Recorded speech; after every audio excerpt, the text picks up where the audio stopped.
The readings for today are from Ernest Holmes and from Tracy Brown, which is excerpted from her book entitled The Stained Glass Spirit, Becoming a Spiritual Community Where Oneness Does Not Require Sameness.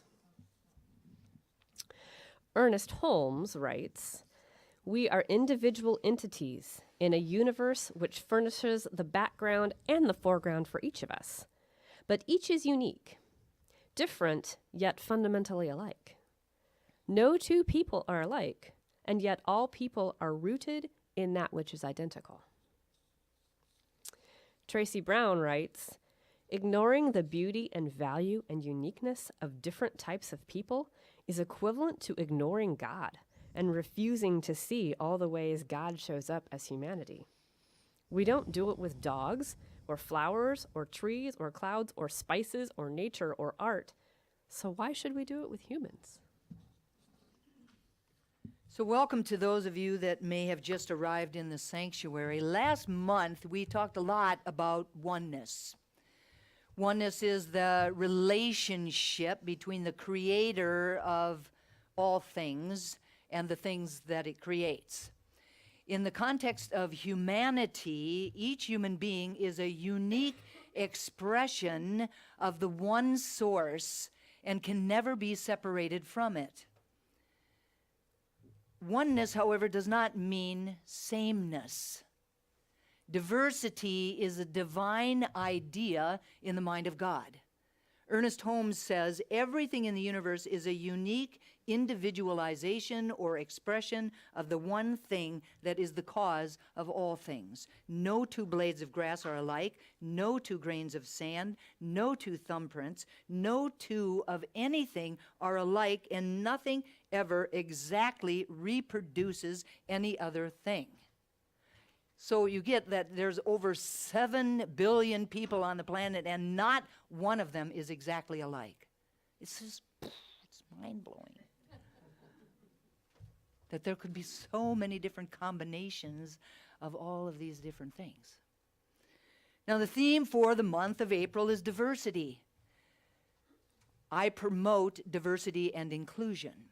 And my talk title today is Diversity and Inclusion. And as usual, I think that it always behooves us at the beginning of a new month to all get on the same page by talking about the definitions of the words that are involved in the theme. To promote is to further or to encourage or to aid the progress of a cause or a venture or an aim. Diversity is the presence of difference within a given setting or a given community. So you can have, for example, a diversity of species within an ecosystem, or a diversity of clothing brands within your closet, or a diversity of opinions or experiences.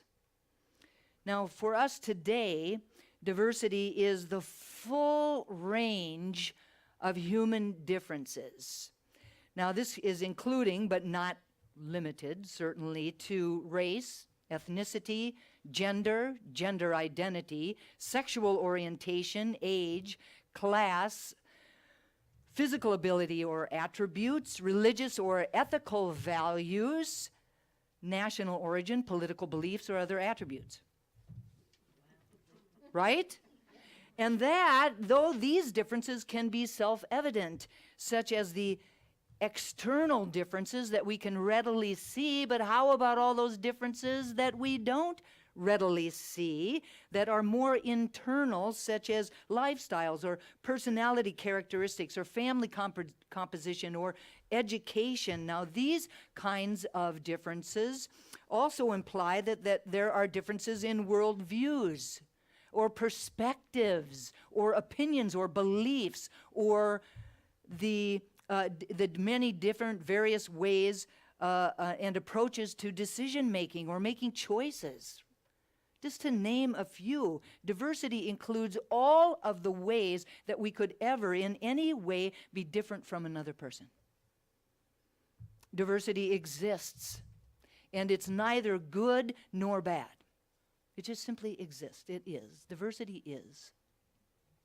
Each individual in a particular community brings with them a diverse set of perspectives. So work or life perspectives, the perspectives that they get from all of the different experiences, or from the religions the religious beliefs that they have, or from their cultural differences. A man named Vivek Wadhwa, has anybody ever heard of him? Okay, well, he's a distinguished fellow and professor at Carnegie Mellon University, but more importantly to those of us sitting here today, he's the director of research at the Center for Entrepreneurship and Research Commercialization at Duke University. There you go. Vivek Wadhwa. He says it really goes deep into the core of who you are, how you were raised, dinner time conversations with your families, things that happened to you at school. These dynamics have shaped your beliefs about humanity. Whether some groups are superior or inferior, who gets it and who doesn't, who is trustworthy and who is not. So these are the beliefs then that we live by, the biases that we all have. We all have these biases, and learning how to eliminate them or to shift them is not always easy, because so many of them are actually triggered unconsciously, which makes them rather tricky, right? Now, bias is everywhere, and while it is really kind of part of the human condition to categorize people, we do it all the time, the invitation is to do the inner work, to really discover what our biases are and to be able to move beyond them. Wadhwa goes on to say, first we can recognize that as human beings we are all more similar than we are different. And we should focus on our similarities, on our shared humanity. Second, we should strive to understand each individual for who they are. Instead of characterizing individuals by gender or race or other external characteristics, we should focus on the individual's distinctive characteristics, their background, their feelings, what's happening in their life right now. Look at their facial expressions, their eyes, and the energy that they bring. So diversity really means recognizing our individual differences and understanding that each individual is unique. The power of diversity can only be realized and unleashed, and its benefits reaped when we recognize these differences and learn to respect and to value each and every single individual. The invitation is to be curious, to be open, and to be 100% present in each and every single moment. The invitation is to look within the individual and not just at the individual. Big distinction, yes? Inclusion, while closely related, is a separate concept from diversity. Inclusion allows for the exploration of all of these differences within a safe, positive, and nurturing environment. Inclusion means that all people or all groups of people, regardless of their backgrounds, cultures, religions, age, skin color, sexual orientations, sexual identities, abilities, or disabilities, has the right to be respected and appreciated as valuable members of their communities. They have the right, simply by virtue of having arrived on the planet as a divine emanation of God. Every individual is welcomed, supported, and encouraged to participate in their own unique way as a part of the whole. Amen. Yes, thank you. It means understanding that it's really important to surpass just this idea of tolerance. To surpass tolerance, and get to the place where we really truly value their differences and their contributions. This allows everybody to really embrace and to also celebrate the rich diversity that any group of people has just inherently within them. And we can do so much more when we bring everyone's contribution to bear. Inclusion is a sense of belonging, something that we all want, yes? Inclusive cultures allow people to feel respected and valued for who they are as an individual or an individual group. People feel a level of supportive energy and commitment from others. And that allows them to really do their best and to really be their best. Diversity often focuses on the differences and is kind of referred to as the mix, right? Inclusion is the deliberate, hear that word, the deliberate act of welcoming diversity and creating an environment where different kinds of people can thrive and succeed. Diversity is what you have, inclusion is what you do. Long-time diversity and inclusion educator Verna Myers says, diversity is being asked to the party, and inclusion is being asked to dance. Inclusion's not just a really natural consequence of diversity. We can spend millions of dollars getting a diverse collection of people through the door and never change the environment that they walk into. We can have a diverse community of people, but that doesn't mean that everyone feels welcomed or valued or that they're given opportunities to grow and fully express themselves. Inclusion is not automatic. It requires intention and consistent action. In his book, Creating a World That Works for All, Sharif Abdullah says, our world is in deep trouble. We live in a world that only works for a few. The problem is exclusivity, the fundamental belief that we are separate from one another. By practicing exclusivity, we have created a soul-starved society. We suffer, both personally and as a society, from complex, interlocking problems so intense that they create a deep sense of emptiness in all of us. Einstein called this idea of exclusivity, or the notion that we are separate from one another, a delusion of consciousness. A delusion that actually imprisons each and every single one of us. It allows us not only to separate from one another, but also to oppress. Sharif Abdullah says, racism, sexism, homophobia, slavery, all forms of hatred and bigotry stem from the notion, I am separate from you, by virtue of skin color, ethnicity, behavior, or belief.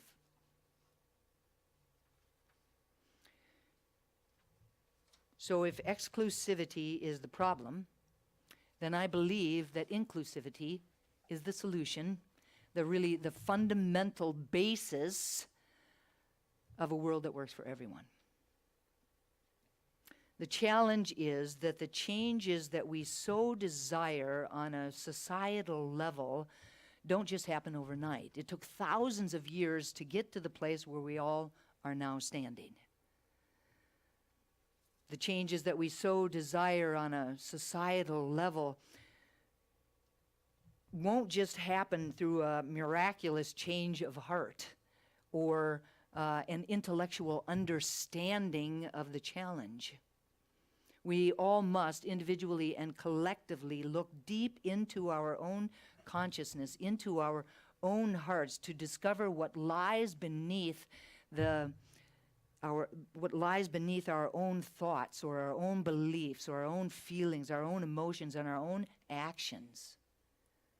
We all must individually and collectively do the inner work to get our own houses in alignment with the spiritual truth as Jesus spoke of it, to love our neighbors as thyself. In his book, Sharif Abdullah shares some ideas from the Tibetan Book of Living and Dying. Now, while the ideas are really essentially about connecting authentically and powerfully with those who are approaching death, they're also powerful when we look at how we can use them to build connection or community or inclusivity within our communities. Now, in total, there were 12 different ideas that he spoke about, and I've taken kind of the liberty, because I get to do that, because I'm the one standing up here talking, to kind of choose a few of them and to blend them together in ways that I thought made sense for the conversation today. And so I've placed them in two different categories. The first category is communication, and the second category is awareness. Now, in order to create a world that works for everyone, the invitation is to communicate. The most essential thing in life is to establish an unafraid, heartfelt communication with the person in front of you. You cannot assist in creating a world that works for everyone by allowing your fears to prevent you from attempting to communicate. The invitation is to remember that an overwhelming part of your communication is nonverbal. And the same with the people that are non-verbally speaking to you, right? So the invitation is to allow your nonverbal communication, every step that you take, all of your eye contact, the look on your face, to say, I see you. I acknowledge your humanity. I know that deep in the core of each of us, we are one. The invitation is to know that it's not the differences that exist between you and the person in front of you, but what you say about the differences that creates the struggle that you experience. When you think that you are going to be hurt, either physically or emotionally, you get tense. Your muscles lock up and your jaw tightens. This is a fight or flight response created by your thoughts. Are you with me? Yes, truly, there are times in which you might really be in danger. But more often than not, you are reacting from your own thoughts and your stereotypic biases that create the tension that lies within you that is in resistance to any kind of deep communication you could have with anyone. The invitation is to encourage the person in front of you to feel as free as possible to express their thoughts, their fears, and their emotions. Often the person in front of you, just like you, simply wants to be heard. That's all. They just want to be heard. The invitation is to not interrupt them or to deny or to diminish what the person is saying, but to really, really, really listen in silence and to receive in silence. Reverent listening is a spiritual practice. You can't really hear or understand what another person is saying if you're already thinking what you think that they're going to be saying, or if you're already filled with judgment about what they are saying, or if you're too busy preparing what you're going to say next. The invitation is to really listen in the way that you would like to be listened to. In order to create a world that works for everyone, the invitation is to become aware. Aware that the person in front of you is just like you. They have the same needs. They have the same fundamental desire to be happy and to be fulfilled. They have the same fear of the unknown. and perhaps even the same secret areas of sadness or helplessness or loneliness. The invitation is to put yourself directly and unflinchingly in the other person's place, and then to ask yourself, what do I need most? What do I want most? What do I most like to receive from this person? And then you do that, and you be that. In order to create a world that works for everyone, the invitation is to become aware. Aware that the person in front of you is always, somewhere within them, inherently good. That like you, they have a spark of the divine within them. The invitation is to focus on that inner goodness and to treat them as if they already are what they have within them the potential to be: kind, loving, generous, open. In order to create a world that works for everyone, the invitation is to become aware that the person in front of you is a mirror of your reality. I'm going to say that again. Aware that the person in front of you is a mirror of your own reality. Sometimes we don't want to admit that. And sometimes it's not exactly an exact replica, but there are kernels in that for you. Ultimately, whatever you see in the person is what exists in yourself. If you pretend that you are comfortable with everyone, and that no one pushes your buttons, then you're not honestly facing that mirror. Not honestly. The person in front of you is actually assisting you. Thank you for giving me that experience, right? They're actually assisting you to face what you most shrink from in yourself. And the only way that you can shine the light of truth upon that, the only way that you can heal those wounds, is to bring them up.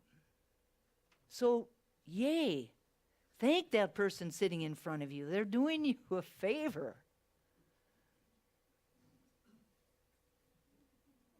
Not always easy. I didn't say that. In his book, Sharif Abdullah talks about people who he calls menders. Menders. Now, menders are people who choose to live their lives as conscious, integral parts of a vital, sacred planet. Sounds lovely, doesn't it? Menders recognize that they can begin the process of restoring balance to the earth and to ourselves, and that we can actually do it in this generation. Being a mender is a choice that we can make. He says being a mender is a spiritual discipline. As menders, our focus is on a world greater than our individual personalities, families, or nations, greater than our sensory world. We act not just for ourselves, not just for other beings currently cohabiting the earth with us, but also for future generations and for the earth itself. In his book, Sharif Abdullah shares with the reader what he calls the Mender Pledge. Now, I would love for us to powerfully step into, both individually and collectively as the Triangle Center for Spiritual Living, step powerfully into the space that is created by this pledge. Now, in order to do that, I just invite everyone to take a deep breath, to center yourselves in this perfect now moment. Just be present right here, right now. And to align yourself with the power and presence of the divine that is within. And from that deeply connected space, I invite us to read the Mender Pledge together. Now, the words will be on the screen for each different part of it. And always, as Janelle would tell you, to say it like you mean it. because our world depends on it. I believe in inclusivity. I believe that our lives are inextricably linked to one another. We cannot wage war against anyone without waging war against ourselves. Therefore, I will practice inclusivity with myself, my family, my community, the natural world, and all others. I will actively work toward the goal of an inclusive society, a world that works for all. I know that we are one. Therefore, I will give to you what I want for me. I know there is enough for all. I want everyone to win.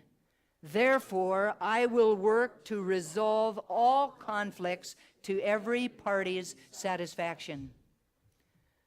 I want acceptance. Therefore, I will accept for who and what I am.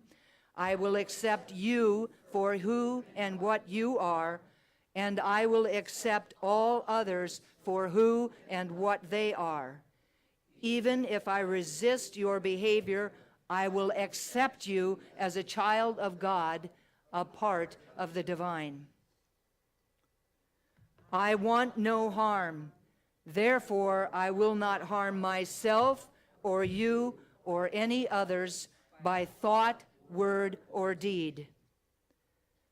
I want forgiveness. Therefore, I will forgive myself, I will forgive you, and I will forgive all others. I want to be free. Therefore, I will not let others dominate, control, or manipulate me, and I will not dominate, control, or manipulate you or others. I want peace. Therefore, I will be peaceful with myself, with you, and with others. I want love. Therefore, I will love myself, I will love you, and I will love all others. Please take a breath.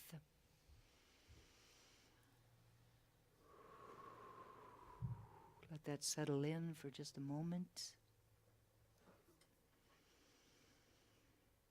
Inclusion is the environment or culture that we create when we recognize, honor, and utilize the diversity within a group or a community.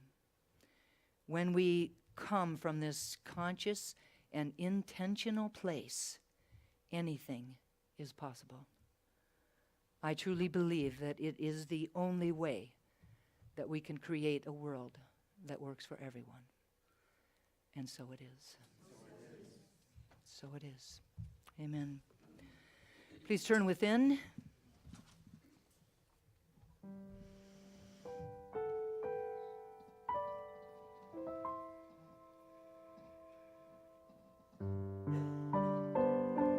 I'm grateful for this opportunity to put a pause on this day, to put an exclamation point on our conversation by recognizing the power and presence of God within all of it.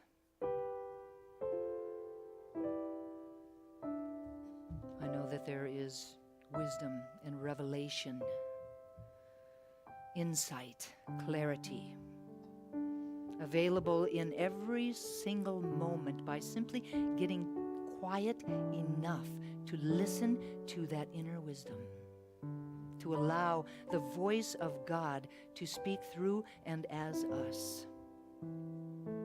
I recognize it as that voice of wisdom, that voice of peace, that voice of unconditional love that is truly who and what we all are at our very core. We are all one with each other and one with God. It is from that place of unity, connected by this divine golden thread of God's stuff that weaves itself throughout all of life, that I speak these words about and for each of us, individually and collectively, as the Triangle Center for Spiritual Living this morning.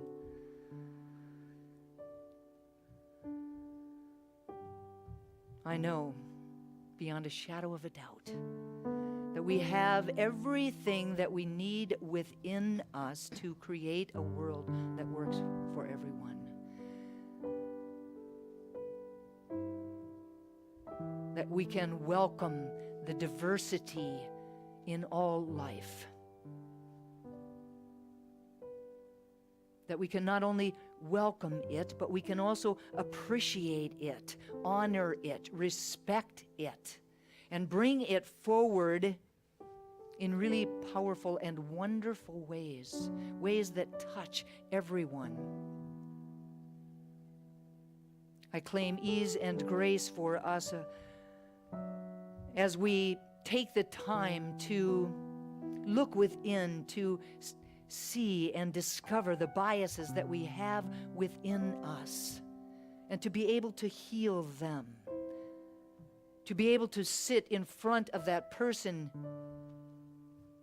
that is in front of us and really have deep conversation with them, to be curious about them, to not just see their outer differences, but to really discover who they truly are, and to know beyond a shadow of a doubt that they are one with us, that the face of God shines out from them just as the face of God shines out from us. And I claim ease and grace for us around doing this because it is the truth. Let's just step into it. I'm so grateful to know this truth and to speak these words. So grateful for the power of prayer, knowing that my words are loosed into a law that works with mechanical regularity to clothe them in form. And so I release them, letting go and letting God be God. And I invite each of us to anchor this prayer for ourselves and for each other and for our community, simply by saying, "And so it is, and so it is."